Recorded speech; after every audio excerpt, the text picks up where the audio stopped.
Hey everybody, this is Chris with the Wild Meat Retreat, and we're going to talk about vacuum sealing. So for the longest time, we used this vacuum sealer. This is a food saver, really common, pretty cheap. I think this was $60 or so. And the way you use it is, you put the bag under here, and it sucks all the air out and then seals the bag. And it works pretty good. But the enemy of food preservation in the freezer is air and the air pockets that get in the bag, because that's what makes the meat go bad. So there's an example of that. See the little bits of air in there? And this is one that, let's see, what is this? Elk burger from September. So, and you can see just a little bit of air, and it's okay, it works pretty well, but over time, if I pull this out in a year, this meat won't be as good a quality as it could be. And I used to buy steaks from beef and whatnot at the grocery store, and I noticed that they didn't have any of those air pockets. And I always wondered, how are they doing that? That's what I want. I want just all that air sucked out of there. Well, I've discovered there's a different type of vacuum sealer. It's called a chamber sealer, which is this one. And this thing is super cool. I mean, it just looks cool. Like, look at the size of it. But it's an awesome machine, and the bag actually goes inside of it, and through the way the air is forced out, you get zero air inside the bag, and your meat stays good much longer. And we just got done with our javelina hunt, or second javelina for the year. We got some nice frozen, or some sealed bags like this, which is one that I've already done. And you can see that there's just no air at all inside of that thing. It's awesome.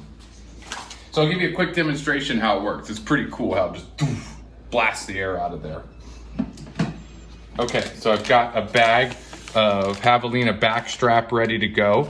All you do is just put your meat inside the bag, lay it down in the chamber, lift this bar up, and then this little deal goes inside the bag. Make sure it's nice and even. Put the bar down. Make sure this part's flat so that the seal works well. Close the lid. Push this one button, auto vac and seal, and we'll watch it go. It takes a little while. At first you think it's not doing anything, and you're like, this thing's not working. But watch, when it does go, it's super cool.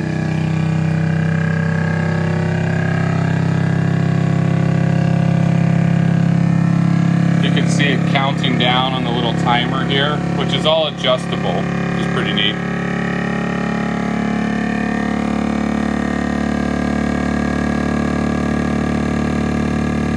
While this is happening, you can go ahead and get your next bag ready to save time. Here it goes. Wait for it.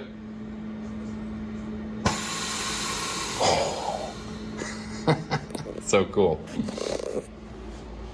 And that's it. Take it out, and you'll see it's got a really nice seal. Perfect. That piece of meat will stay good in the freezer well over a year. This is the brand I love. It's called Avid Armor. I researched a bunch of different companies, and these guys just seem to make the best quality stuff. I reached out to them, and they said, I told them how much meat we were processing, and they had one called the Guide series, which is an oil pump unit, and they just were out of stock. So this is the next highest end version of that. It's the Ultra series. Highly recommend it. If you do any processing of meat, it's really important that you have good quality equipment so that your meat stays good as long as possible. Because that's the last thing you want to do is do all that work to hunt, get your animal, process it, then pull that meat out of the freezer, and it's all gone bad. It's heartbreaking. It's happened to us before, so get yourself a good vacuum sealer. Thanks for watching.